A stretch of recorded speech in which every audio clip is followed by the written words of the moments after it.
Mga demonyo ang mga anak ninyo. Mga demonyo. Iyon ang mga salitang sumalubong kay Ariana Dimas, kasabay ng malakas na pagbukas ng dambuhalang gate na bakal ng mansyon ng mga Vergara. Isang babaeng gusot ang buhok at puno ng mantsa ng kung anong pagkain. Ang damit ang humahangos na tumakbo palabas, nanginginig at umiiyak na parang nakakita ng multo. Nilagpasan siya nito na parang hangin at naiwan si Ariana na nakatayo lang sa labas. Yakap-yakap ang kanyang luma at medyo lukot ng folder. Napalunok siya. Ito na ba talaga ang papasukin niya? Ito na ba ang ika-42 pag-asa niya? Napahigpit ang hawak niya sa folder. Sa loob ng bulsa niya, naroon ang huling paalala ng bayarin para sa kanyang matrikula. Wala na siyang pagpipilian. Kailangan niyang lakasan ang kanyang loob. Dahan-dahan siyang pumasok sa gate. Ang hardin na nadatnan niya ay malawak at maganda. Ngunit may kakaibang lungkot na bumabalot dito. Ang mga bulaklak ay tila nalalanta at ang damuhan ay hindi gaanong naalagaan. Ang mansyon mismo ay malaki at mukhang matibay, ngunit ang mga bintana ay tila mga matang nakatingin sa kanya nang walang kabuhay-buhay. Isang matandang mayordoma ang sumalubong sa kanya sa pinto. "Ikaw ba si Miss Dimas?" tanong nito. Ang boses ay pagod na pagod. "Ako nga po," magalang na sagot ni Ariana. "Sumunod ka sa akin. Hinihintay ka na ni Sir Marcelo sa kanyang opisina." Habang naglalakad sila sa loob ng mansyon, hindi maiwasan ni Ariana na mapansin ang katahimikan. Isang katahimikan na hindi normal. Hindi ito kapayapaan. Ito ay ang katahimikan bago ang isang malakas na bagyo. Ang mga pader ay matataas. Pinalamutian ng mga mamahaling painting, ngunit ang pakiramdam ay malamig. Parang isang museo, hindi isang tahanan. Pumasok sila sa isang malaking opisina na may mga bookshelf na abot hanggang kisame. Sa gitna, nakaupo sa isang malaking mesa na gawa sa mahogany ay isang lalaki. Si Don Marcelo Vergara. Hindi man lang ito nag-angat ng tingin mula sa mga papeles na binabasa. Matikas ang kanyang tindig, nakasuot ng mamahaling damit, ngunit ang kanyang mukha ay parang maskarang gawa sa yelo. Walang emosyon. "Maupo ka," sabi nito. Ang boses ay kasing lamig ng hangin sa loob ng kwarto. Umupo si Ariana sa silyang nasa harapan ng mesa. Naramdaman niya ang unti-unting panlalamig ng kanyang mga kamay. "Ariana Dimas." Pagpapatuloy ni Marcelo, binabasa ang resume niya na hindi pa rin tumitingin sa kanya. Social work student, walang karanasan sa pagiging yaya. Itinigil nito ang pagbabasa at sa wakas ay nag-angat ng tingin. Ang mga mata nito ay matalim, puno ng pagod at pagdududa. 41 na ang sumuko sa trabahong ito sa loob ng 10 araw. Ang huli ay kararating lang kaninang umaga. Anong pinagkaiba mo sa kanila? Naramdaman ni Ariana ang pagkatuyo ng kanyang lalamunan. Hindi siya naghanda ng magandang sagot. Ang tanging dala niya ay ang katotohanan. "Kailangan ko po ng trabaho, sir," sabi niya sa simple at tapat na boses. "At naniniwala po akong kaya kong intindihin ang mga bata." Isang mapaklang na ngiti ang sumilay sa labi ni Marcelo. Intindihin. Hindi mo sila kailangang intindihin. Kailangan mo lang silang kontrolin. Siguraduhin mong hindi nila sinusunog ang bahay o nagpapatayan sa isa't isa habang wala ako. Iyon lang. Ang mga salita niya ay parang patalim na tumusok sa puso ni Ariana. "Tinatanggap mo ang trabaho o hindi?" tanong ni Marcelo. Tila naiinip na. "Tinatanggap ko po." Mabilis na sagot ni Ariana. Bago pa magbago ang isip niya. "Mabuti.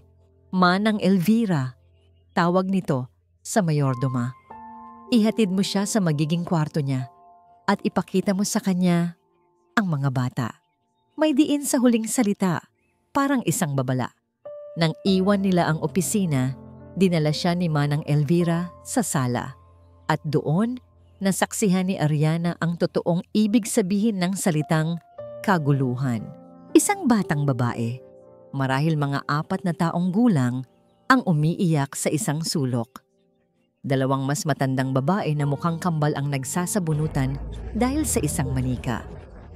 Isang batang lalaki ang sinusulatan ng Crayola ang puting pader. At isa pang mas batang babae ang nagkakalat ng cereal sa sahig. At sa gitna ng lahat ng ito, nakatayo ang isang dalagita. Marahil mga 16 na taong gulang. Nakapamewang ito, ang mga mata ay matalim habang pinapanood si Ariana. "Sino ka?" tanong nito. Ang boses ay puno ng hamon. "Siya si Ariana, ang bago ninyong yaya," sagot ni Manang Elvira. Ngumisi ang dalagita. Lumapit ito kay Ariana.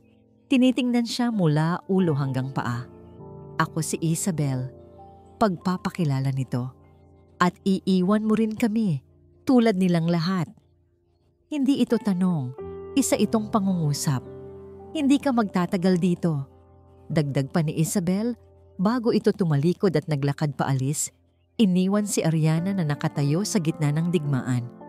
Gusto nang umiyak ni Ariana. Gusto na niyang tumakbo palabas, tulad ng babae kanina. Pero muli, naaalala niya ang bayarin sa matrikula. Napabuntong hininga na lang siya. Isa-isa, mahinahon niyang nilapitan ng mga bata. Gabi na nang matapos ang kanyang unang araw. Ang katawan niya ay pagod na pagod. Ngunit ang isip niya ay gising na gising. Nakahiga siya sa kanyang maliit na kama sa servant's quarter. Pinakikinggan ang bawat tunog sa loob ng malaking bahay. Maya-maya, sa kalaliman ng gabi, isang iyak ang bumasag sa katahimikan. Isang iyak ng bata, puno ng takot. Bumangon si Ariana. Sinundan niya ang tunog hanggang sa marating niya ang isang kwartong bahagyang nakabukas. Sa loob, nakita niya ang pinakabatang anak ni Marcelo, si Lyra, na nakaupo sa kama, umiiyak at nanginginig. "Shh! Andito lang ako," bulong ni Ariana habang dahan-dahan siyang lumapit. Umupo siya sa gilid ng kama. "Anong nangyari? Nanaginip ka ba ng masama?" Tumangulang ang bata habang humihikbi. Hindi nagsalita agad si Ariana. Dahan-dahan niyang hinaplos ang buhok ni Lyra na kasing lambot ng sinulid. Hinayaan niyang maramdaman ng bata na may kasama ito, na hindi ito nag-iisa sa dilim. "Gusto mo bang kantahan kita?" Mahinang alok ni Ariana. "May alam akong kanta. Inaawit ito sa akin ng nanay ko kapag natatakot ako." Muling tumango ang bata. Ang malalaki at basang mga mata ay nakatitig sa kanya, puno ng pag-asa. Huminga ng malalim si Ariana at nagsimulang umawit. Isang pamilyar na himig ang kumawala sa kanyang mga labi. Hindi ito perpekto, may bahagyang panginginig sa kanyang boses, ngunit puno ito ng init. Ito ang kantang laging inaawit ng kanyang ina noong bata pa siya. Noong buo pa ang kanilang pamilya, noong ang mundo ay simple at ligtas pa. Habang umaawit, bumalik sa kanya ang mga alaala, ang ngiti ng kanyang ina, ang halakhak ng kanyang nakababatang kapatid. Isang butil ng luha ang pumatak mula sa kanyang mata, ngunit mabilis niya itong pinunasan bago pa makita ni Lyra. Unti-unting tumahan sa pag-iyak ang bata. Ang panginginig ng maliliit nitong balikat ay napalitan ng marahang paghinga. Ang mga matang puno ng takot ay dahan-dahang pumikit hanggang sa tuluyan na itong nahimbing sa pagkakatulog. Ang isang kamay ay mahigpit na nakakapit sa damit ni Ariana. Naramdaman ni Ariana ang isang kakaibang init sa kanyang dibdib. Sa gitna ng kaguluhan, sa gitna ng malamig na mansyon na ito, may isang maliit na sandali ng kapayapaan. Nanatili siya roon ng ilang minuto pa. Tinitiyak na mahimbing na ang tulog ng bata. Maingat niyang inayos ang kumot ni Lyra.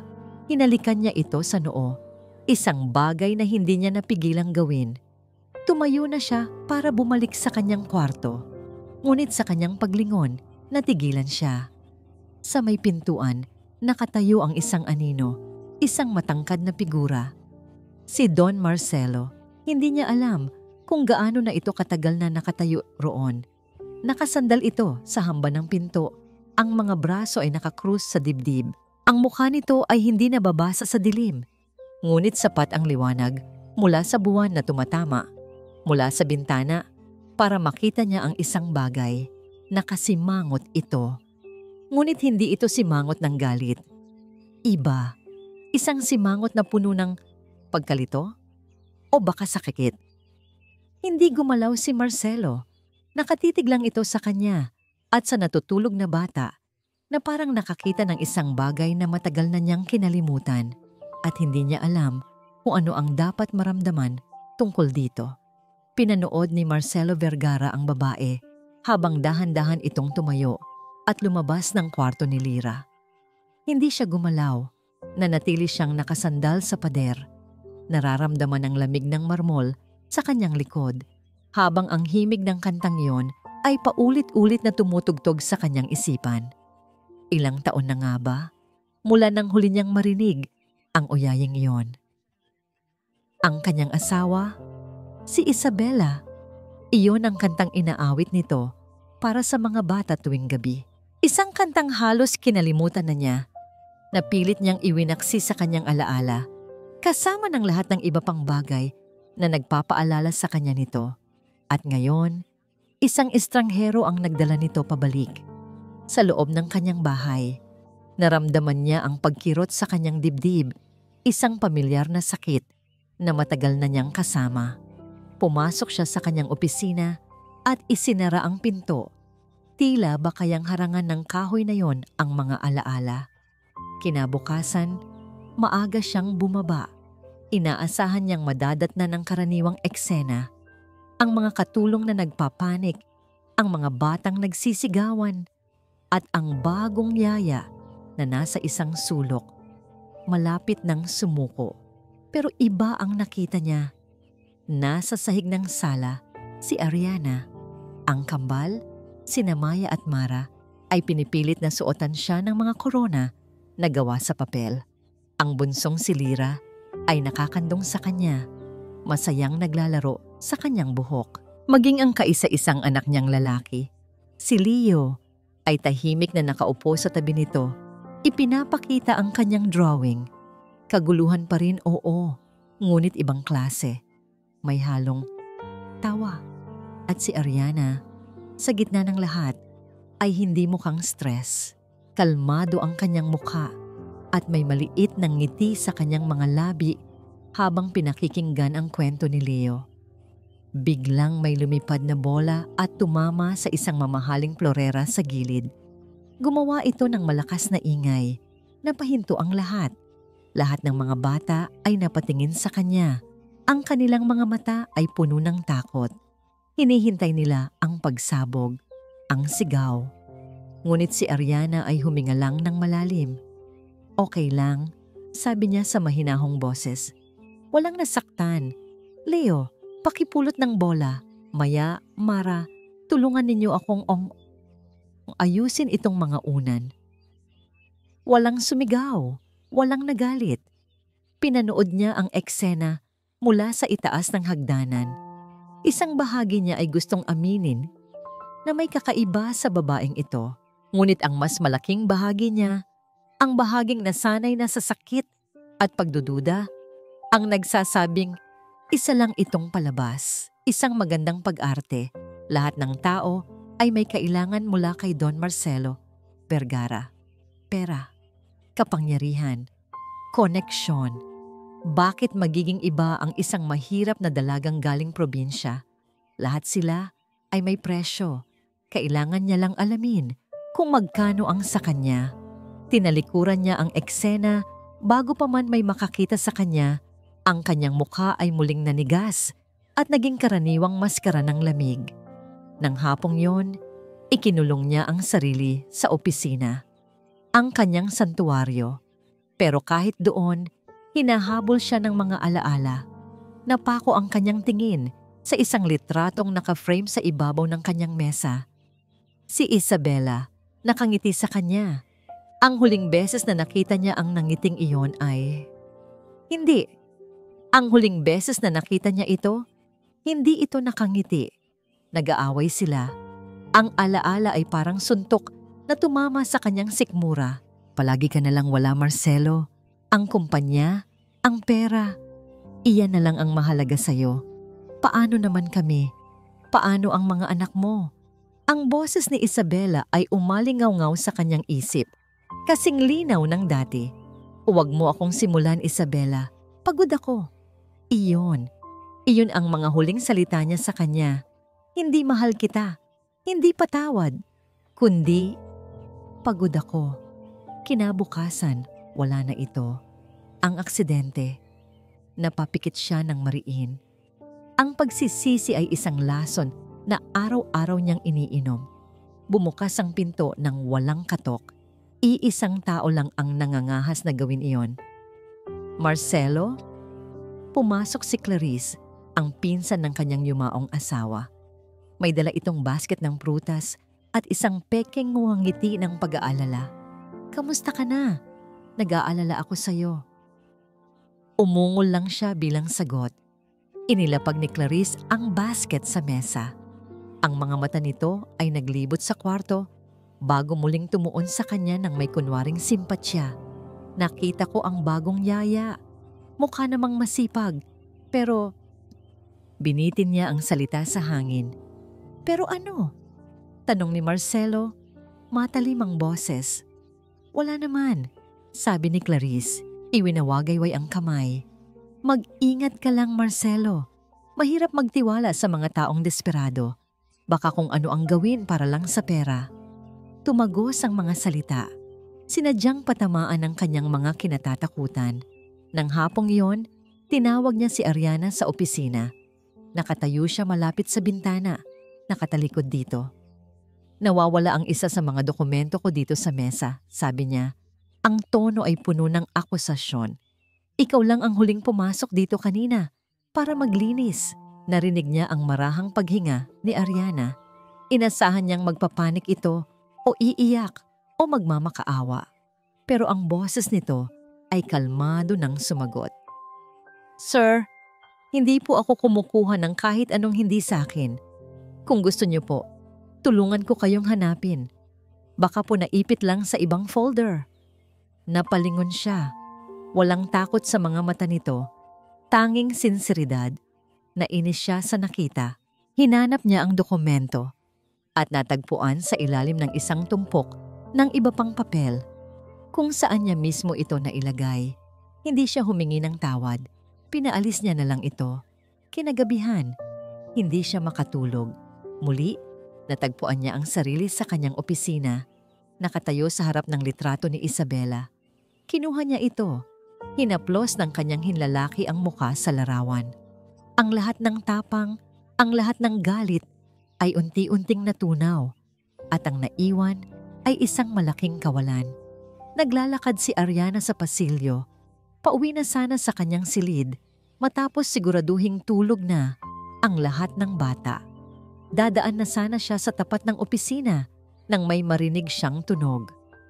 Isang boses. Basag. Huminto siya sa may bahagyang nakabukas na pinto. Nagtatago sa dilim. At doon, narinig niya ang bulong ni Marcelo. Puno ng sakit na halos ikadurog ng puso ni Ariana. Hindi ko alam kung paano. Mahal. Pabulong niyang sabi sa litrato. Ang gulo-gulo na ng lahat. Hindi ko na alam. Ang dakilang Don Marcelo Vergara. Ang malamig, hindi maabot na CEO. Sa kalaliman ng gabi, isa lang siyang lalaking nalulunod sa sarili niyang pighati. At sa sandaling iyon, sa likod ng mga pader na gawa sa yelo, nakita ni Ariana ang isang pusong matagal nang wasak. Ang narinig niyang iyon mula kay Don Marcelo ay nagpabago ng lahat para kay Ariana. Ang bawat sigaw ng mga bata, ang bawat pagdadabog ni Isabel, ang bawat matalim na tingin ni Marcelo, hindi na niya ito nakikita bilang galit. Nakikita na niya kung ano talaga ito. Sakit. Isang malalim na sugat na hindi alam ng bawat isa kung paano gamutin. Kinabukasan, naging mas determinado si Ariana. Ang kanyang misyon ay hindi na lang para kumita ng pera. Gusto niyang tulungan ng pamilyang ito. At alam niyang kailangan niyang magsimula sa pinakamatibay na pader, si Isabel. Ang pagkakataon ay dumating ng hapon ding iyon. Ang mga bata ay gumagawa ng kanilang art projects sa sala.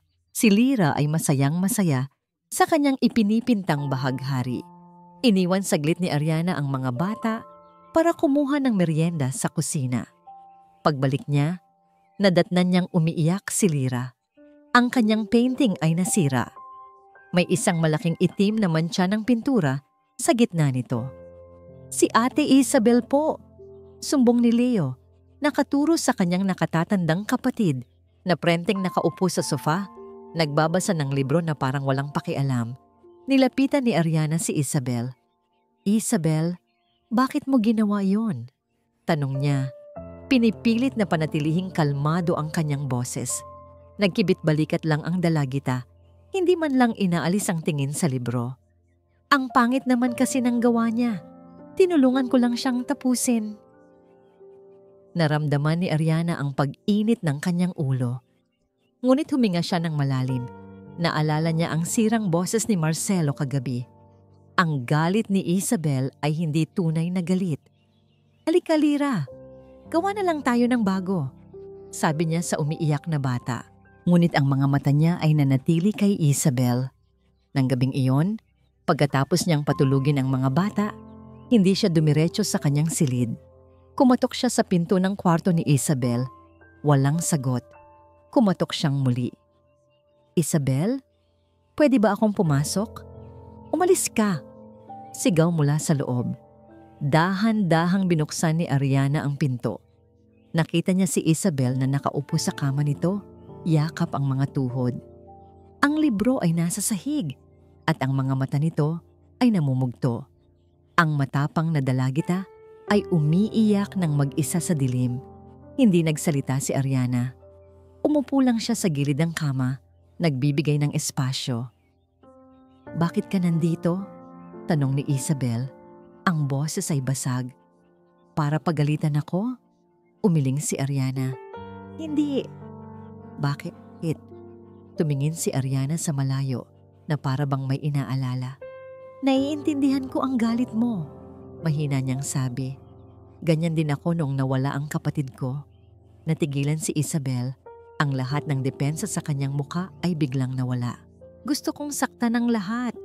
Pagpapatuloy ni Ariana, ang boses ay halos pabulong na. Gusto kong magalit sa buong mundo. Kasi kung galit ako, hindi ko kailangang maramdaman kung gaano kasakit, kung gaano ako nalulungkot. Tumingin si Isabel sa kanya. Ang mga luha ay muling namumuo sa kanyang mga mata. Hindi ako galit, pilit niyang sinabi. Alam ko, sagot ni Ariana. Ang kanyang boses ay puno ng pag-unawa. At iyon lang ang kinailangan. Ang matibay na pader na itinayo ni Isabel sa paligid ng kanyang puso ay gumuho. Humagulgol ito ng yak. Isang yak na matagal nang kinikimkim. Isang yak na puno ng pangungulila, takot at kalungkutan. Hindi nagdalawang isip si Ariana. Lumapit siya at niyakap ang dalagita. Mahigpit. Naramdaman niya ang panginginig ni Isabel sa kanyang mga braso. Hinayaan niya itong umiyak, hinahaplos ang kanyang likod, ibinubuhos ang lahat ng sakit na hindi nito masabi sa ama o sa mga kapatid. Mula sa bahagyang nakabukas na pinto sa kabilang dulo ng pasilyo, nakatayo si Marcelo. Uuwi na sana siya sa kanyang silid nang marinig niya ang mga hikbi. Sisilipin niya lang sana. Ngunit natigilan siya sa kanyang nakita. Ang kanyang matapang, palaban, at rebelde na si Isabel ay umiiyak sa balikat ng bagong yaya. At sa paraan ng pagyakap ni Ariana dito, walang pag-aalinlangan, walang paghuhusga, tanging puro pag-aaruga. Naramdaman ni Marcelo ang isang bagay na kumirot sa loob niya. Isang bagay na hindi niya kayang ipaliwanag. Tumalikod siya at tahimik na bumalik sa kanyang opisina. Ang isipan ay gulong-gulo. Ilang oras ang nakalipas, tinawag niya si Ariana sa intercom. Pagpasok ni Ariana sa opisina, nakatalikod si Marcelo, nakatingin sa bintana. Ang katahimikan ay halos nakakabingi. Inaasahan ni Ariana na pagagalitan siya dahil sa pagpasok sa kwarto ni Isabel. "Sir?" Mahina niyang tanong. Hindi lumingon si Marcelo. Ang boses niya ay mababa at bahagyang garalgal ng magsalita. "Salamat." Napatigil ito na tila nahirapang isunod ang mga salita.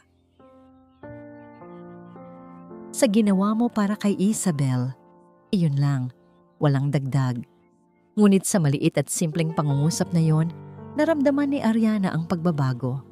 Ang yelo sa pagitan nilang dalawa ay nagkaroon ng unang bitak. Sabado. Para kay Marcelo Vergara, ang Sabado ay isa lang ordinaryong araw ng trabaho. Isang pagkakataon para takasan ang katahimikan at mga multo sa loob ng kanyang bahay at ilibing ang sarili sa mga numero at kontrata. Palagi siyang nasa opisina tuwing Sabado, pero hindi ngayon. Mula sa kanyang bintana, pinanood niya ang mga anak niya sa hardin sa ibaba. Naglalaro sila. Si Ariana ay nakaupo sa damuhan. Tinuturuan si Lyra kung paano gumawa ng korona mula sa mga bulaklak ng gumamela. Ang tawa ng mga bata, isang tunog na dati ay parang ingay lang sa kanyang pandinig. Ngayon ay may kakaibang musika. Ang eksena kagabi, ang pag-iyak ni Isabel sa mga braso ni Ariana ay hindi maalis sa kanyang isipan. May kung anong nabago sa loob niya. Isang bagay na hindi niya maipaliwanag. At sa unang pagkakataon, sa loob ng mahigit 1 taon, naramdaman niya ang isang pagnanais na hindi konektado sa kanyang kumpanya. Ang pagnanais na sumali sa kanila. Bumaba siya ng hagdan, ang bawat hakbang ay tila mabigat at hindi pamilyar. Nang makita siya ng mga bata, bigla silang natahimik. Maging si Ariana ay napatayo ng bahagya. Tila nagulat. "Dad?" tanong ni Isabel, nagtataka. Hindi siya sumagot. Sa halip, naglakad siya palampas sa kanila, patungo sa isang maliit at halos nakatagong gate sa likod ng hardin. Isang gate na matagal nang hindi nabubuksan. "Halik kayo," sabi niya, hindi lumilingon. "May ipapakita ako sa inyo." Nagkatinginan ang mga bata, puno ng pag-aalinlangan, bago sila sumunod. Si Ariana ay nasa likuran, tahimik na nagmamasid. Binuksan ni Marcelo ang kinakalawang na gate. Sa likod nito ay isang hardin na matagal nang kinalimutan. Dati, ito ang paboritong lugar ni Isabela. Dito sila nagtanim ng mga rosas, dito sila nangangarap. Ngayon, ang mga halaman ay ligaw na at ang mga bulaklak ay iilan na lang. Isa itong paraiso na nalanta. "Wow!" bulong ni Lyra. Isang mahinang nangiti ang sumilay sa labi ni Marcelo. Isang nangiti na naramdaman niyang nangangawit sa kanyang mga pisngi dahil sa tagal na hindi paggamit. "Dito kami laging naglalaro ng mami ninyo noon." Ang pagkagulat sa mukha ng mga anak niya ay hindi mabibili ng kahit anong halaga. Nakita nilang ngumiti ang kanilang ama at nagsalita ito tungkol sa kanilang ina nang walang bakas ng galit o pait. Biglang tumakbo si Leo at sinubukan akyatin ng isang maliit na puno. Sumunod ang kambal, nagsimulang maghabulan sa mataas na damo. Sa isang iglap, ang hardin na puno ng kalungkutan ay napuno ng buhay. Naiwan si Ariana at Marcelo na nakatayo malapit sa isang lumang stone bench. "Maganda po dito," sabi ni Ariana. Ang boses ay mahina. "Mas maganda ito dati," sagot ni Marcelo. Ang tingin ay nasa malayo. Habang naglalaro ang mga bata, may napansin si Ariana na isang lumang watering can na nakatago sa ilalim ng mga baging. Sinubukan niya itong abutin, ngunit masyadong masikip. "Teka, tulungan na kita," alok ni Marcelo. Lumapit siya. Sabay silang yumuko para kunin ang lumang pandilig. At sa isang saglit, sa ilalim ng mga gumagapang na halaman, nagkasabay ang kanilang mga kamay na humawak sa malamig na bakal. Isang kuryente ang tila gumapang sa braso ni Marcelo. Bigla niyang naramdaman ang lambot ng balat ni Ariana Ang init na nagmumula rito. Nag-angat siya ng tingin at nahuli niya ang mga mata nito. Malapit. Masyadong malapit. Nakita niya ang pagkagulat din sa mukha nito. Mabilis siyang umayos ng tayo, dala ang watering can. "Heto," sabi niya. Ang boses ay medyo nag-iba at iniabot ito kay Ariana. Umiwas siya ng tingin. Hindi maintindihan ang biglaang pagbilis ng tibok ng kanyang puso. Umupo sila sa bench, pinapanood ang mga batang nagtatakbuhan. "Pangarap ko pong magkaroon ng ganito kalaking hardin balang araw," biglang sabi ni Ariana. "Pero hindi po para sa akin." Napatingin si Marcelo sa kanya. Para po sa isang maliit na center. Pagpapatuloy niya at sa unang pagkakataon, nakita ni Marcelo ang ningning sa mga mata nito. Hindi ningning ng pagkukunwari. Ito ay ningning ng isang pangarap. Isang lugar para sa mga batang ulila at inabando. Isang lugar kung saan pwede silang maglaro ng ligtas, kung saan may mag-aaruga sa kanila. Nakinig lang si Marcelo. Hindi siya nagsalita. Pinanood niya ang pagsinta sa mukha ni Ariana habang ikinukwento nito ang kanyang pangarap. Isang ambisyon na hindi para sa pera o kapangyarihan, kundi para sa pagtulong. At sa sandaling iyon, sa gitna ng nalantang hardin ng kanyang nakaraan, naramdaman ni Marcelo ang isang bagay na umuusbong. Isang bagay na parang pag-asa. Bigla, isang ugong ng sasakyan ang narinig nila mula sa harap ng mansyon. Isang pamilyar na kotse ang pumarada. Bumukas ang pinto at bumaba si Clarice, nakasuot ng eleganteng bestida at malaking sunglasses, dala ang kanyang karaniwang namangiti. Kumaway ito nang makita sila. Ngunit nang sandaling tumalikod si Marcelo para tawagin ang mga bata, nawala ang nangiti sa mukha ni Clarice. Napalitan ito ng isang malamig at mapanganib na titig habang pinapanood niya si Ariana na nakaupo katabi ng kanyang pinsan sa loob ng hardin na dati ay para lang kay Isabela. Hindi ito pwedeng magpatuloy, bulong niya sa sarili. Ang kanyang mga daliri ay humigpit sa mamahaling handbag na dala niya. Isang apoy ng inggit at determinasyon ang nag-alab sa kanyang mga mata. Ang init na dala ng sandali sa hardin ay biglang naglaho nang dumating si Clarice. Para siyang isang malamig na hangin na biglang umihip, dala ang isang nangiting matamis, ngunit hindi umaabot sa kanyang mga mata. Mga apo, masayang bati niya sa mga bata, na para bang siya ang pinakamaalalahanin na tiyahin sa buong mundo. May dala siyang mga mamahaling laruan at tsokolate. Agad na naglapitan ang mga bata, maliban kay Isabel na nanatiling nakatayo sa malayo. Pinapanood ang lahat nang may pagdududa.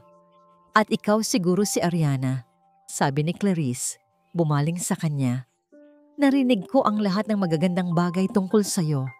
Ang tono niya ay parang pulot, ngunit naramdaman ni Ariana ang laso na nakatago sa ilalim nito. "Magandang hapon po, ma'am," magalang niyang sagot. Ang buong hapon ay naging isang palabas. Si Clarice ay hindi umalis sa tabi ni Marcelo, patuloy na nagkukwento at tumatawa. Pinanood sila ni Ariana mula sa malayo habang tinutulungan ang mga bata sa kanilang mga bagong laruan. Nararamdaman niya ang mga mata ni Clarice na sumusulyap sa kanya paminsan-minsan, matalim at mapanuri. Maya-maya, nagkaroon ng komosyon. "Nasaan na?" Narinig nilang sabi ni Clarice. Ang boses ay puno ng pagkataranta. "Ang bracelet ko, nawawala." Hinahawakan niya ang kanyang pulsuhan. Ang mukha ay nagpapakita ng labis na pag-aalala. "Regalo pa naman iyon sa akin ni Marcelo. Napakahalaga noon sa akin." Nagsimulang maghanap ang lahat. Si Manang Elvira at ang iba pang katulong ay nagmamadaling naghalughog sa sala. "Saan mo ba huling nakita, Clarice?" tanong ni Marcelo. Kalmado pa rin. "Hindi ko sigurado. Pumasok ako sa guest room kanina para mag-ayos saglit, iyon yata." Bigla siyang lumingon kay Manang Elvira. Ang boses niya ay sapat na malakas para marinig ng lahat, lalo na ni Ariana. "Manang, si Ariana ba ang huling pumasok sa kwarto ko?" Nagpaayos kasi ako sa kanya ng mga unan kanina. Natigilan si Ariana. Naramdaman niya ang panlalamig ng kanyang mga kamay at ang mabilis na pagtibok ng kanyang puso. Ang lahat ng mga mata ay biglang napunta sa kanya. Hindi siya direktang inaakusahan, ngunit ang tanong ay parang isang bitag na inihanda para sa kanya. Ako po. Nagsimulang magsalita si Ariana, ngunit naunahan siya ng isang boses na matatag at puno ng autoridad. Itigil mo yan, Clarice. Lahat ay napalingon kay Marcelo. Nakatayo siya. Ang mukha ay seryoso. Ang mga mata ay nakatitig ng diretso sa kanyang pinsan. Ano? Kunwaring nagulat si Clarice. Nag-aalala lang ako, Marcelo. Ang bracelet. Sinabi kong itigil mo na. Pag-uulit ni Marcelo, mas may diin ngayon. Lumapit siya at tumayo sa pagitan ni Clarice at Ariana. Tumingin siya kay Ariana at sa isang saglit, nakita ni Ariana ang isang bagay sa mga mata nito na hindi niya pa nakikita dati. Tiwala. Buo ang tiwala ko kay Ariana, deklara ni Marcelo sa lahat. Hindi niya gagawin ang ganyang bagay. Baka kung saan mo lang naiwan ang pulseras mo, Clarice. Hayaan mong hanapin ng mga katulong. Ang mga salita niya ay parang isang pader na humarang sa lason ni Clarice. Napahiya. Wala nang nagawa si Clarice kundi tumango ng pilit. Sige. Baka nga. Pasensya na. Makalipas ang ilang sandali, milagrong natagpuan ng isa sa mga katulong ang bracelet sa loob mismo ng handbag ni Clarice. Naku, nahulog lang pala, sabi nito. Tila nahihiyahi ama. Ngunit ang masamang tingin na ibinigay nito kay Ariana bago umalis ay nagsasabi ng ibang kwento. Nang gabing iyon, tinawag siya ni Marcelo sa opisina. Patawad sa nangyari kanina, sabi nito. Hindi tumitingin sa kanya. Hindi dapat nangyari yon. Okay lang po, sir, sagot ni Ariana. Salamat po sa pagtitiwala ninyo. Sa wakas ay tumingin ito sa kanya. Hindi mo kailangang magpasalamat para sa isang bagay na nararapat sa'yo. Isang mainit na pakiramdam ang gumapang sa puso ni Ariana. Ngunit sa likod ng init na yon, merong isang anino ng takot. Alam niyang dahil sa ginawang pagtatanggol ni Marcelo, mas lalo lang siyang naging kaaway sa paningin ni Clarice. Umalis si Clarice sa mansyon na may ngiti pa rin sa labi. Ngunit pagpasok niya sa kanyang kotse, sa kaligtasan ng tinted na mga bintana, nawala ang lahat ng pagkukunwari. Ang kanyang muka ay naging isang maskara ng purong galit. Kinuha niya ang kanyang cellphone at nag-dial ng isang numero. Hello? Sagot ng isang magaspang na boses ng lalaki sa kabilang linya. Ako to. Malamig na sabi ni Clarice. Hindi gumana ang plano. Mas matibay ang kumag kaysa sa inaasahan ko. Humigpit ang hawak niya sa manibela. Kailangan ko ng mas matinding plano, sabi niya. Ang boses ay mababa at puno ng panganib. Isang bagay na hindi niya kayang ipagtanggol. Isang bagay na tuluyan ng dudurog sa kanya. Ang malakas na buhos ng ulan ay parang mga kamao na dumadagok sa mga bintana ng kanyang opisina. Sinundan ito ng matalim na kidlat na panandaliang nagbigay liwanag sa buong kalangitan. At pagkatapos ay ang malalim na dagundong ng kulog na tila yayanig sa buong mansyon. Sinubukan ni Marcelo na mag-focus sa mga papeles sa kanyang harapan. Ngunit ang bagyo sa labas ay tila isang salamin ng kaguluhan sa loob niya. Mula nang ipagtanggol niya si Ariana laban kay Clarice, mayroong isang bagay na hindi mapakali sa kanyang sistema. Ang pagtitiwalang ibinigay niya dito ay hindi lang isang desisyon na ginawa ng isip. Naramdaman niya iyon sa kanyang dibdib at ang pakiramdam na iyon ay parehong nakakaginhawa at nakakatakot. Biglang namatay ang lahat ng ilaw. Isang segundo ng ganap na katahimikan at kadiliman. At pagkatapos, ang mga sigaw. Mga sigaw ng takot mula sa kwarto ng mga bata. Napamura si Marcelo habang kinakapa ang kanyang cellphone sa mesa. Binuksan niya ang flashlight nito at mabilis na lumabas ng opisina. Sa pasilyo, Nakasalubong niya si Ariana na nagmamadali ring lumabas mula sa kabilang direksyon. Hawak ang isang emergency light. Nagkatinginan sila sa gitna ng dilim. Walang salitang namutawi, ngunit nagkaintindihan sila. Magkasabay silang tumakbo patungo sa kwarto ng mga bata. Ang eksena sa loob ay purong kaguluhan. Si Lyra ay humahagulgol. Ang kambal ay magkayakap na nanginginig sa takot. At maging si Leo ay nakatakip ng unan sa kanyang muka. "Shh! Andito lang kami," sabi ni Ariana. Ang boses ay kalmado at puno ng katiyakan. "Huwag kayong matakot. Kumuha lang tayo ng mga kandila." Habang si Ariana ay naghahanap ng mga kandila, si Marcelo naman ay lumuhod sa sahig. "Okay lang mga anak," sabi niya. Sinisikap na maging matatag. "Thunder is just God playing bowling in the sky." Isang lumang biro na sinasabi sa kanya ng kanyang ama. Nang masindihan na ang mga kandila, ang kwarto ay napuno ng isang mainit at gumagalaw na liwanag. Nagtipon ng lahat sa gitna ng sahig. "Magkwentuhan na lang tayo," mungkahi ni Ariana. Nagsimula siyang magkwento tungkol sa isang matapang na alitaptap na hindi natatakot sa dilim. Napangiti si Marcelo habang pinapanood siya. Ang paraan ng pagbabago ng kanyang boses para sa bawat karakter. Ang paraan ng paglaki ng kanyang mga mata para ipakita ang gulat. Nahuli niya ang atensyon ng bawat bata. Maya-maya, hindi niya namalayan. Sumasali na rin siya sa kwentuhan. Dinadagdagan ng mga parte tungkol sa isang higanteng tumutulong sa alitaptap. Unti-unti, ang mga hikbi ay napalitan ng mga tawa. Ang takot ay napalitan ng pagkamangha. At sa gitna ng bagyo, sa liwanag ng mga kandila, naramdaman ni Marcelo ang isang bagay na matagal na niyang hindi nararamdaman sa loob ng bahay na yon: kapayapaan. Nang makatulog na ang mga bata, isa-isa, maingat silang binuhat pabalik sa kani-kanilang kama. Naiwan silang dalawa ni Ariana sa sala, nakaupo sa sahig. Ang tanging liwanag ay mula sa dalawang natitirang kandila sa center table. Ang ulan sa labas ay humina na at tanging ang tunog ng mga patak nito ang maririnig. "Salamat," basag ni Marcelo sa katahimikan. "Hindi ko alam ang gagawin ko kung wala ka rito kanina." Ngumiti lang si Ariana. "Trabaho ko po yun, sir." Umiling si Marcelo. "Hindi. Higit pa sa trabaho ang ginawa mo." Tumingin siya sa apoy ng kandila. Ang liwanag nito ay sumasayaw sa kanyang mukha. Nagpapakita ng mga linyang hindi karaniwang nakikita. Mga linya ng pagod at ng kalungkutan. "Naalala ko ang asawa ko sa iyo kanina." Mahina niyang pag-amin. Ganyan din siya. Kaya niyang gawing paraiso ang kahit anong impyerno.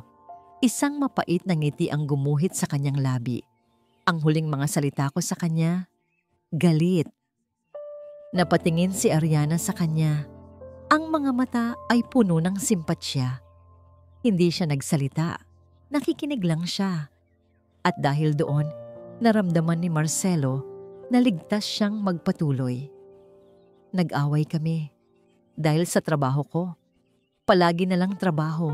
At pagkatapos, wala na. Wala nang pagkakataong humingi ng tawad. Wala nang pagkakataong sabihing, mahalaga pa rin siya." Naramdaman niya ang pag-init ng kanyang mga mata. Kinagat niya ang kanyang labi. Pinipigilan ng emosyon na matagal na niyang ikinulong. Naramdaman niya ang isang mainit na kamay sa kanyang braso. Si Ariana. Isang simpleng haplos, ngunit parang isang angkla sa gitna ng rumaragasang dagat ng kanyang pagsisisi. Tumingin siya dito at nakita niya ang sarili niyang sakit na nakalarawan sa mga mata nito. May mga luha ring namumuo sa gilid ng mga mata ni Ariana. "Naiintindihan ko po." Bulong nito, ang boses ay basag. Yung pakiramdam na may mga salitang hindi mo na masasabi kailanman. Tumingin ito sa kawalan. "Noong araw na naaksidente ang kapatid ko, nag-away din kami. Ayaw ko siyang payagang sumama sa mga kaibigan niya. Sinigawan ko siya. Sinabihan ko siyang pasaway siya. Isang butil ng luha ang pumatak sa kanyang pisngi. Umalis siya nang umiiyak at hindi na bumalik. Hanggang ngayon, iyon pa rin ang naririnig ko sa isip ko. Ang iyak niya. Napayo ko si Ariana at naramdaman niya ang unti-unting pag-init ng kanyang mga mata. Sana ako na lang. Halos pabulong niyang sabi. Sana ako na lang ang nawala. Ang mga salitang yon ay tumusok ng diretso sa puso ni Marcelo. Ang bigat ng sakit sa boses nito ay hindi niya makayanan. Hindi niya napigilan ang sarili. Dahan-dahan niyang itinaas ang kanyang kamay. Ang mga daliri niya ay bahagyang nanginginig. Inalis niya ang isang takas na hibla ng buhok sa mukha nito. At pagkatapos, gamit ang kanyang hinlalaki, marahan niyang pinunasan ang luhang dumadaloy sa pisngi nito. Napatingala si Ariana sa kanya, nagulat.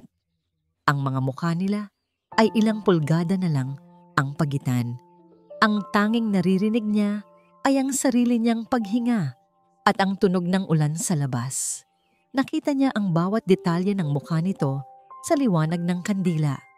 Ang pagkurba ng mga pilik mata nito, ang bahagyang pagbuka ng mga labi nito.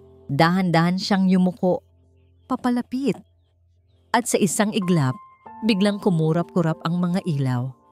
At pagkatapos, bumalik ang liwanag. Ang biglaang liwanag ay parang isang malakas na sampal. Mabilis silang naglayo sa isa't isa na para bang napaso. Si Marcelo ay biglang napatayo. Si Ariana ay napayuko, biglang naging abala sa pag-aayos ng kanyang damit. Ang mahikang bumabalot sa kanila ay biglang naglaho. Napalitan ito ng isang nakakailang na katahimikan. Mas mabigat kaysa sa dilim kanina. Hindi na sila muling nagkatinginan, ngunit pareho nilang alam. May isang bagay na nagbago.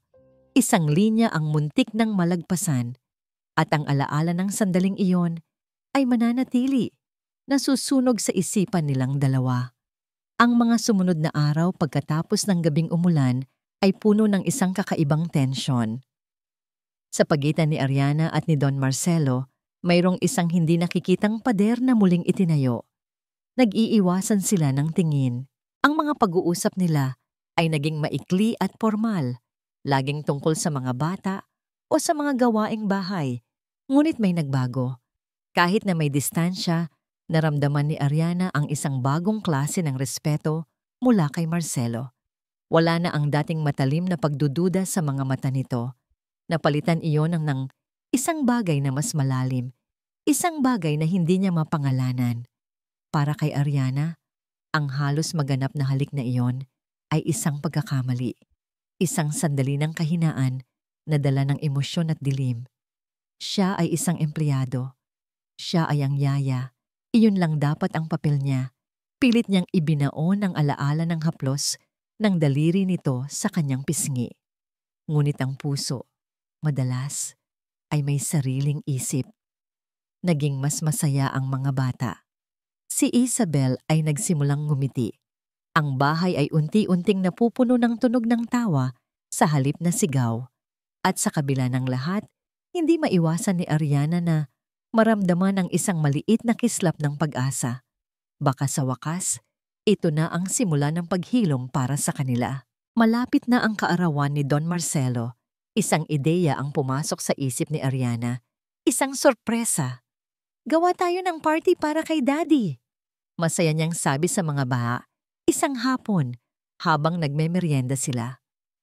Agad na nagliwanag ang mga mukha ng mga bata. Party! Party! Sigaw ng kambal. Pero hindi gusto ni Daddy ng party mula noong hindi tinapos ni Isabel ang sasabihin.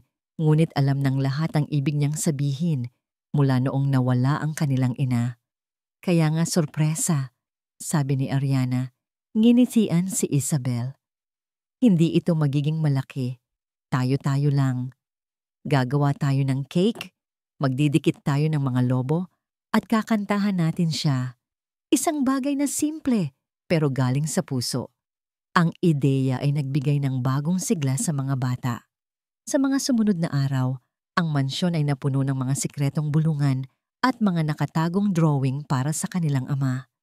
Si Ariana ang naging general ng kanilang munting operasyon. Tinutulungan sila sa bawat detalye.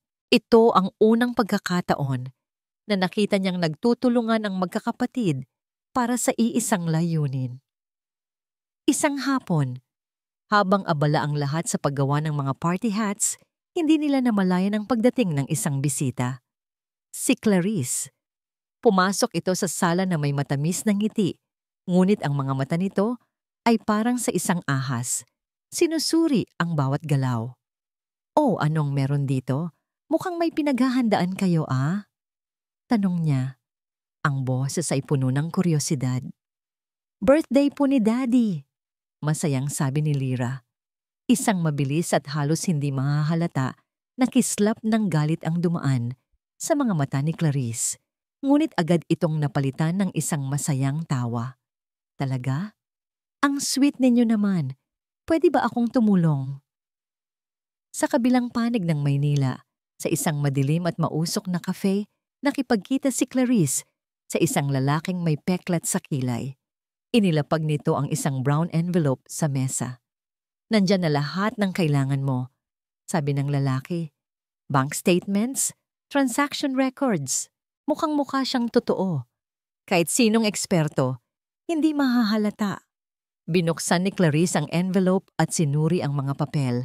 Isang demonyong ngiti ang gumuhit sa kanyang mga labi. Ang mga dokumento ay nagpapakita ng sunod-sunod na paglipat ng pera mula sa isang personal na account ni Marcelo Vergara, isang account na bihirang tingnan nito, patungo sa isang bagong bukas na account sa ilalim ng pangalan ni Ariana Dimas. "Magaling," sabi ni Clarice. Kinuha ang kanyang wallet at naglabas ng makapal na pligo ng pera. "Heto na ang bayad mo." "Sigurado ka bang gagana to?" tanong ng lalaki. "Si Marcelo," sabi ni Clarice. Ang boses ay puno ng kumpiyansa at pait. Ay isang lalaking nasaktan, at ang mga lalaking nasasaktan, mas madaling maniwala sa kasinungalingan, lalo na kung ito ay nagpapatunay sa pinakamatindi nilang kinatatakutan. Bumalik siya sa mansyon kinagabihan. Naabutan niya si Marcelo na pauwi pa lang mula sa trabaho. Mukha itong pagod, ngunit nang makita nito ang mga batang sumalubong sa kanya, isang maliit na ngiti ang sumilay sa labi nito. Isang ngiti na hindi para sa kanya. Para iyon sa mga bata at sa babaeng nag-aalaga sa kanila. Iyon ang nagtulak kay Clarice na gawin ang huling hakbang. Hinintay niya si Marcelo sa loob ng opisina nito. Ang puso niya ay kumakabog sa halo-halong kaba at pananabik. Inayos niya ang kanyang mukha para magmukhang puno ng pag-aalala at sakit. Inilapag niya ang envelope sa mesa. Pumasok si Marcelo. "Clarice, anong ginagawa mo dito ng ganitong oras?" Huminga ng malalim si Clarice. Pinilit niyang manginig ang kanyang boses. Pinuno niya ng pekeng luha ang kanyang mga mata. "Marcelo," sabi niya, ang boses ay basag. "Ayoko sanang gawin to. Alam kong mahalaga siya sa'yo, sa mga bata. Pero bilang pamilya mo, hindi ko kayang manahimik lang." Itinuro niya ang envelope sa mesa. "Marcelo, may kailangan kang malaman tungkol sa babaeng pinagkakatiwalaan mo." Ang mga salita ni Clarice ay parang isang susi na nagbukas sa isang pinto sa isipan ni Marcelo. Isang pinto na pilit niyang isinara, kung saan nakatago ang lahat ng kanyang pagdududa, takot at sakit mula sa nakaraan. Tinitigan niya ang brown envelope sa ibabaw ng kanyang mesa. Isang bahagi niya ang gustong sumigaw kay Clarice at palayasin ito. Ang bahaging iyon ay ang bahaging natutong magtiwala ulit. Ang bahaging nakahanap ng kapayapaan sa gitna ng bagyo. Ngunit ang mas malakas na bahagi, ang bahaging sinaktan, iniwan, at nasanay na sa pag-iisa, ang siyang nanaig. Dahan-dahan niyang kinuha ang envelope. Nanginginig ang kanyang mga kamay habang binubuksan ito. Ang nakita niya sa loob ay isang sampal sa kanyang mukha. Mga bank statement, mga transaction record, malinaw, detalyado. ang pangalan niya, ang pangalan ni Ariana, ang mga petsa, ang mga halaga, hindi gaanong kalakihan para maging halata, ngunit sapat na para makabili ng pangarap ng isang simpleng babae. Ang bawat papel ay isang patalim na tumatarok sa tiwalang unti-unti niyang binuo. Gawa-gawa lang to, bulong niya sa sarili, ngunit ang boses niya ay walang paninindigan. Ang mga dokumento ay mukhang perpekto, masyadong perpekto. Sinubukan kong isipin na baka hindi totoo, Marcelo. Umiiyak na sabi ni Clarice, isang perpektong actress. Pero ipina-verify ko sa bangko. Totoo ang mga account. Totoo ang mga transaksyon. Ang huling salitang yon ang bumasag sa kanya. Ang lason ay kumalat na. Ang dating malamig at walang pakialam na si Don Marcelo Vergara ay bumalik. Mas malamig at mas mapanganib kaysa dati. Ang maliit na pag-asa na nagsimulang tumubo sa kanyang puso ay biglang nagyelo at nadurog. Ang savior complex niya, ang fatal flaw niya, ang kirot ng nakaraan, ang takot na muling maloko, lahat ay nagsama-sama at naging isang bulag na galit. Patawagin mo siya, sabi niya. Ang boses ay walang emosyon, kasing lamig ng yelo. Pumasok si Ariana sa opisina na may ngiti sa labi. Katatapos lang nilang itago ang cake na ginawa ng mga bata. Sir Marcelo, pinapatawag niyo raw po ako. Hindi siya lumingon. Itinapon niya ang mga papel sa ibabaw ng mesa. Kumalat ang mga ito na parang mga basag na piraso ng isang pangako. Ano ito, Ariana? Tanong niya. Ang boses ay kalmado, ngunit puno ng panganib. Dahan-dahan siyang lumingon at nakita ni Ariana ang isang estranghero. Ang mga matang minsang nagpakita ng tiwala ay ngayon ay puno ng pagkasuklam. Ito ba ang dahilan kung bakit ka nandito? Napatingin si Ariana sa mga papel. Nakita niya ang kanyang pangalan. Nakita niya ang mga numero. Ang kanyang mukha ay napuno ng pagkalito. Hindi ko po alam kung ano yan, sir. Hindi po sa akin yan. Huwag mo akong tawaging sir. Sigaw niya. At sa unang pagkakataon ay nawala ang kanyang kontrol. Hinampas niya ang mesa na nagpatalsik sa ilang mga gamit. Huwag kang magkunwari na inosente ka. Akala ko iba ka. Akala ko totoo ka. Pero pare-pareho lang pala kayo. Ang sakit sa kanyang boses ay mas matalim pa kaysa sa galit. Pero hindi po totoo yan. Umiiyak na, sabi ni Ariana. Ang mga luha ay nagsimula ng mamuo sa kanyang mga mata. Hindi ko po alam kung saan galing yan. Maniwala po kayo sa akin. Maniwala? Isang mapaklang tawa ang kumawala sa kanyang lalamunan.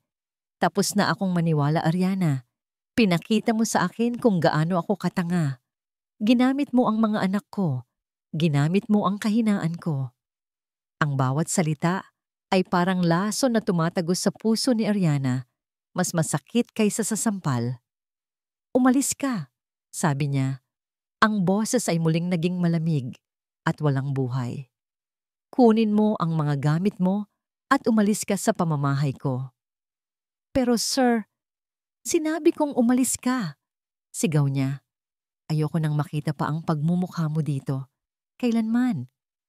Sa labas ng opisina, naririnig ng mga bata ang sigawan. Nagtakbuhan sila papunta roon. Sa pangunguna ni Isabel, naabutan nilang palabas si Ariana, umiiyak. Ate Ara? Tawag ni Isabel.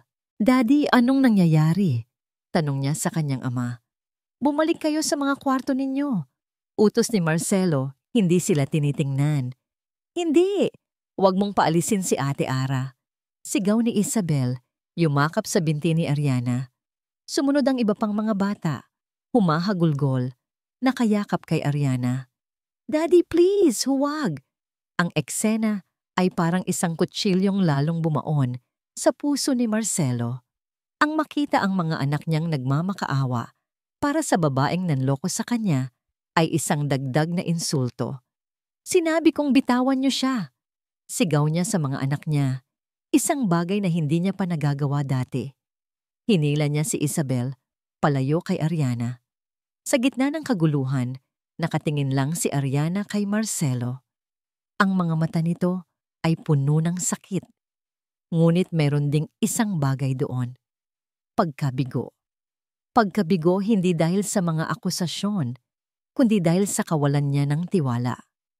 Tumalikod si Ariana at naglakad palayo. Ang mga hikbi ng 6 na bata ay sumusunod sa kanya na parang isang malungkot na musika. Nagpunta siya sa kanyang kwarto, kinuha ang kanyang maliit na bag at inilagay ang iilang gamit niya. Wala siyang ibang kinuha. Habang naglalakad siya palabas ng malaking gate ng mansyon, sa ilalim ng malamlam na ilaw ng mga poste, ramdam niya ang bawat butil ng ulan na nagsisimulang pumatak. Hindi niya ito pinansin. Ang lamig sa labas ay walang-wala kumpara sa yelong bumabalot ngayon sa kanyang puso. Isang itim at makintab na sasakyan ng kumpanya ang dumaan sa kanyang gilid. Papalabas din ng gate. Napahinto siya. Napatitig siya sa logo na nasa gilid ng sasakyan. Isang pamilyar na disenyo. Isang agila na may nakasulat na Vergara Group sa ilalim. Biglang nanlamig ang buong katawan na niya. Mas malamig pa kaysa sa ulan. Ang kanyang paghinga ay biglang naipit sa kanyang larynge. Ang kanyang mga mata ay nanlaki sa pagkabigla at isang bagay na mas malalim, purong lagim. Ang logo? Iyon. Iyon ang logo na nakita niya sa gilid ng delivery truck na humaharurot palayo. Ang logo na nakatatak sa kanyang isipan mula noong araw na yon. Ang araw na nawala ang kanyang kapatid. Isabel Vergara. Ang mansyon ay binalot ng isang katahimikan na mas nakakabingi kaysa sa pinakamalakas na sigaw. Pagkatapos umalis ni Ate Ara, para bang isang anino ang bumagsak sa buong bahay, nilamon ang lahat ng kulay at saya. Ang aking mga kapatid ay hindi na naglalaro. Si Lyra ay palaging umiiyak sa gabi, hinahanap ang nag-iisang taong nagpatulog sa kanya nang walang takot. Ang kambal ay hindi na nag-aaway, hindi na sila nagsasalita. Maging si Leo ay itinago na ang kanyang mga krayola. Ang surprise birthday party na plinano namin ay naging isang malungkot na paalala ng nawalang pag-asa. At si Daddy, mas naging malala pa siya kaysa dati. Hindi na siya lumalabas ng kanyang opisina. Kapag kinakausap namin siya, hindi siya sumasagot. Para siyang isang estatwang gawa sa yelo, nakaupo sa kanyang silya, nakatitig sa kawalan. Ang tanging kasama niya ay ang bote ng alak sa kanyang mesa. Hindi ako naniniwala. Hindi ako naniniwalang magnanakaw si Ate Ara. Nakita ko kung paano niya kami alagaan. Naramdaman ko ang init ng kanyang yakap nung gabi na gumuho ang mundo ko. Ang mga yon ay hindi kayang pikein. May mali. Alam kong may mali. Isang gabi, hindi ako makatulog. Ang imahe ni Ate Ara na umiiyak habang paalis ay paulit-ulit na bumabalik sa aking isipan. Bumangon ako. Kailangan ko ng isang bagay. Isang bagay na magpapaalala sa akin kay Mommy. Isang bagay na magbibigay sa akin ng kahit konting pag-asa. Umakyat ako sa attic. Isang lugar na matagal na naming hindi pinupuntahan. Maalikabok at puno ng mga lumang gamit. Sa isang sulok, nakita ko ang isang baul. Ang baul ni Mommy. Binuksan ko ito. Ang amoy ng lavender at lumang papel ay sumalubong sa akin. Sa loob, nakita ko ang kanyang mga lumang damit, mga album ng litrato, at sa ilalim ng lahat, isang maliit na librong nababalutan ng katad, ang kanyang talaarawan. Ang kanyang journal. Dala ang libro, bumaba ako at dumiretso sa opisina ni Daddy. Hindi na ako kumatok. Naabutan ko siyang nakaupo sa dilim, isang baso ng alak ang nasa kanyang kamay. Ang mukha niya ay mukha ng isang taong talunan. Daddy, sabi ko. Ang boses ko ay nanginginig. Inilapag ko ang journal sa kanyang mesa. Kay Mommy to. Hindi siya gumalaw. Basahin mo. Pakiusap ko. Please. Tumalikod ako at iniwan siyang mag-isa, kasama ng mga salita ng babaeng pareho naming minahal at sinaktan. Don Marcelo Vergara. Nakatitig lang ako sa journal na iniwan ni Isabel. Ang pamilyar na sulat kamay ni Isabela sa takip ay parang isang multo mula sa nakaraan. Ilang minuto akong hindi gumalaw. Natatakot na buksan ito. Natatakot sa kung anong sakit ang muli nitong ipapaalala sa akin. Ngunit ang desperasyon sa boses ng aking anak ay mas malakas kaysa sa aking takot. Dahan-dahan, binuklat ko ang journal. Dinala ko ito sa ilalim ng maliit na ilaw ng desk lamp.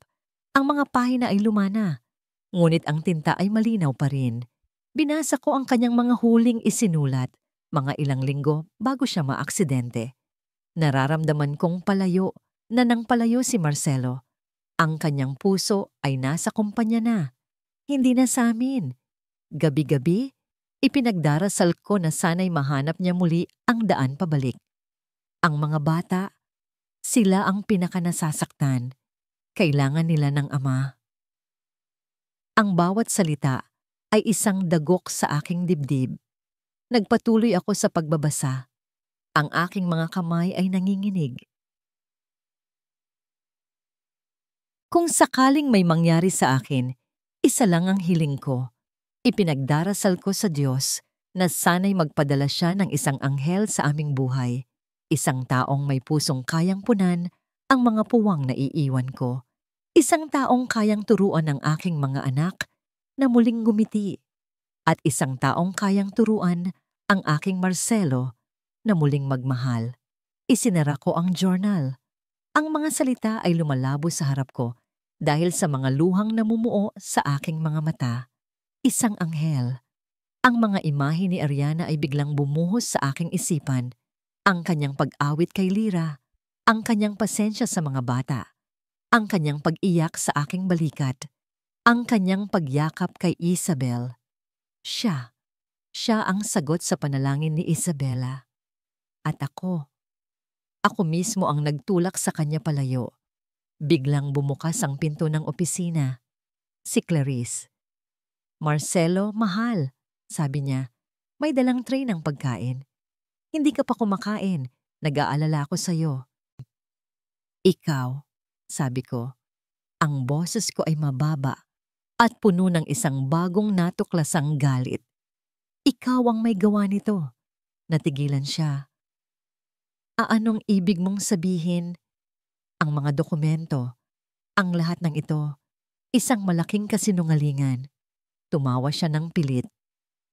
"Marcelo, nalilito ka na yata. Nakita mo ang mga ebidensya. Ang tanging nakikita ko ngayon ay ang lason mo." Sigaw ko. Tumayo ako ng buong lakas. "Sinira mo ang pamilya ko." Biglang nagbago ang anyo ni Clarice. Nawala ang pagkukunwari. Napalitan ito ng purong pait. "Ako ba ang sumira? O ikaw, Marcelo? Ako ang nandito palagi para sa'yo. Ako ang sumalo sa'yo noong nawala si Isabela. Pero anong ginawa mo? Ipinagpalit mo ang lahat para sa isang hamak na yaya." Sa gitna ng aming sigawan, tumunog ang telepono sa aking mesa. Isang internal call mula sa security. "Sir," sabi ng boses sa kabilang linya, "may kailangan po kayong malaman. May nireport po sa amin ang isa sa mga driver natin tungkol sa isang lumang insidente. Isang hit-and-run case na kinasangkutan ng isa sa ating mga delivery truck. Mahigit 1 taon na ang nakalipas. Itinago daw po ito ng dating management." "Anong kinalaman ko dyan?" Inis kong tanong. "Sir, ang biktima po. Ang pangalan niya ay Angelica Dimas." Natigilan ako. Ang mundo ko ay biglang huminto sa pag-ikot. "Dimas? Sino ang biktima?" Tanong ko ulit. Ang boses ko ay halos pabulong. "Angelica Dimas po. Nakababatang kapatid daw po siya ni Ariana Dimas." Ang telepono ay nalaglag mula sa aking kamay. Hindi lang pala tiwala ang sinira ko. Hindi lang pala isang pagkakamali ang ginawa ko. Ang pundasyon ng aking kayamanan, ang kumpanyang ipinagmamalaki ko, ay ang parehong bagay na sumira sa buhay ng babaeng nagsimulang maghilom sa akin. At pinalayas ko siya. Dala-dala ang sakit na yon. Pabalik sa isang mundong winasak ng sarili kong pamilya. Kailangan ko siyang mahanap. Hindi lang para humingi ng tawad, kundi para humingi ng kapatawaran. Ariana Dimas, ang langit ay kulay abo, kapareho ng kulay ng kanyang puso. Nakatayo si Ariana sa harap ng isang simpleng lapida. Ang pangalan na nakaukit dito ay tila sinusunog ang kanyang mga mata. Angelica Dimas, minamahal na anak at kapatid. Ang mahinang ambon ay unti-unting bumabasa sa kanyang buhok at damit. Ngunit hindi niya ito alintana. Ang lamig na nararamdaman niya sa loob ay higit pa sa kayang ibigay ng panahon. Isang malupit na kabalintunaan. Ang pamilyang sinubukan niyang pagalingin. Ang siyang naging sanhi ng kanyang pinakamalalim na sugat. Ang lalaking nagsimulang magpatibok muli ng kanyang puso ay ang anino sa likod ng kanyang pinakamasamang bangungot. Wala nang natirang galit sa kanya. Tanging isang malawak at nakakapanghinang kawalan. Angelica, bulong niya sa hangin. Patawad. Patawarin mo si ate. Nabigo na naman ako. Isang tunog ng mga yabag sa basang damo ang narinig niya mula sa kanyang likuran. Inaasahan niyang isa lang itong tagapag-alaga ng sementeryo, kaya hindi siya lumingon. Ngunit ang boses na nagsalita ay isang boses na kilalang kilala niya. Isang boses na minsan ay nagbigay sa kanya ng pag-asa at pagkatapos ay winasak siya. Ariana, napalingon siya at ang kanyang puso ay biglang kumabog ng mas mabilis. Si Don Marcelo, nakatayo ilang talampakan mula sa kanya. Basang-basa rin sa ulan, walang payong. Ang kanyang mamahaling suit ay gusot. Ang kanyang buhok ay magulo. Ang anyo niya ay hindi ang anyo ng isang makapangyarihang CEO, kundi ng isang taong nawawala. Anong ginagawa mo dito? Tanong ni Ariana. Ang boses niya ay walang emosyon. Dahan-dahan itong lumapit na para bang natatakot na baka tumakbo siya palayo. Huminto ito sa tabi niya at tumingin sa lapida. Nandito ako para humingi ng tawad, sabi niya. Ang boses ay basag. Pero alam kong hindi sapat ang mga salita. Tumingin ito sa kanya at sa mga mata nito, nakita ni Ariana ang isang sakit na sumasalamin sa sarili niya. Pinaniwalaan ko ang isang kasinungalingan, Ariana. Pinaniwalaan ko kasi mas madaling maniwala sa kasamaan kaysa sa kabutihan. Dahil sa sarili kong sakit, sinaktan kita. At iyon ay isang bagay na pagsisisihan ko habang buhay. Hindi sumagot si Ariana. Tinalikuran niya ito. Pero hindi lang yan ang dahilan kung bakit ako nandito. Pagpapatuloy ni Marcelo, ang boses ay lalong humina. Nalaman ko na. Ang tungkol sa kapatid mo, ang tungkol sa aksidente. Natigilan si Ariana. Dahan-dahan siyang lumingon pabalik. Ang kanyang mga mata ay nanlalaki sa sakit. Ang kumpanya ko, ang isa sa mga truck namin, ako. Hindi niya matapos ang sasabihin. Dahan-dahan siyang lumuhod sa basang lupa. Sa harap ng puntod ni Angelica, sa harap ni Ariana, ang dakilang Don Marcelo Vergara nakaluhod sa putik. Patawarin mo ako. Hikbi niya. Para sa lahat. Para sa kasalanan ko. At para sa kasalanan ng pamilya ko. Patawad. Sa sandaling iyon, isang pamilyar na sigaw ang bumasag sa katahimikan ng sementeryo. Ate Ara, napalingon si Ariana. Mula sa di kalayuan, tumatakbo palapit sa kanila ang 6 na maliliit na figura, basang-basa sa ulan, sa pangunguna ni Isabel. Nakarating sila sa kanya at isa-isang yumakap sa kanya. Si Lira, ang kambal. Si Leo, lahat sila ay umiiyak. Ang maliliit nilang kamay ay mahigpit na nakakapit sa kanya na para bang ayaw na siyang pakawalan. Umuwi ka na po, Ate Ara. Humahagulgol na, sabi ni Isabel. Ang muka ay nakasubsob sa kanyang tagiliran. Please, kailangan ka namin. Tumingin si Ariana mula sa mga umiiyak na bata patungo sa lalaking nakaluhod pa rin sa lupa. Nakatingala ito sa kanya. Ang muka ay puno ng pagsisisi at pagmamakaawa. Wala na ang dating CEO. Ang nakikita niya ay isang ama, isang sirang lalaki na handang ibaba ang lahat para sa kanyang mga anak. Tumingin siya Sa pangalan ng kanyang kapatid, ang galit ba ang magpapabalik sa kanya? Ang paghihiganti ba ang maghihilom sa sugat? Hindi. Alam niya ang sagot. Ang puot ay hindi na magtatayo ng kahit ano. Tanging pag-ibig ang may kakayahang gawin iyon. Dahan-dahan siyang yumuko at tinulungan si Marcelo na tumayo. Ilang buwan ang lumipas. Ang hardin na dati nalanta ay puno na ngayon ng mga bagong bulaklak. Ang araw ay maliwanag at ang hangin ay puno ng tunog ng tawanan. Si Lyra at ang kambal ay naghahabulan sa damuhan. Si Leo at Isabel ay tinutulungan si Ariana na magtanim ng mga bagong rosas. Sa di kalayuan, sa ilalim ng isang puno, nakaupo si Marcelo. Hindi na nagbabasa ng mga ulat ng kumpanya, kundi isang libro ng mga fairy tale. Paminsan-minsan, nag-aangat siya ng tingin at pinapanood ang kanyang pamilya. Ang kanyang totoong pamilya. At sa kanyang mga labi, mayroong isang nangiting matagal nang nawala. Lumapit si Ariana sa kanya at umupo sa tabi niya. Kinuha niya ang kamay nito at pinagsalikop nila ang kanilang mga daliri. Magkasama, pinanood nila ang mga batang masayang naglalaro. Hindi na sila kailangang magsalita. Ang kapayapaan sa pagitan nila ay sapat na. Naramdaman ni Ariana ang init ng araw sa kanyang balat at ang init ng kamay ni Marcelo sa kanya. Tumingin siya sa kanyang bagong pamilya, sa kanyang bagong simula, at isang katotohanan ang naging malinaw sa kanyang puso. Hindi kayang burahin ng pag-ibig ang sakit ng nakaraan, isip niya. Pero binibigyan ka nito ng lakas na harapin ang bukas ng magkakasama.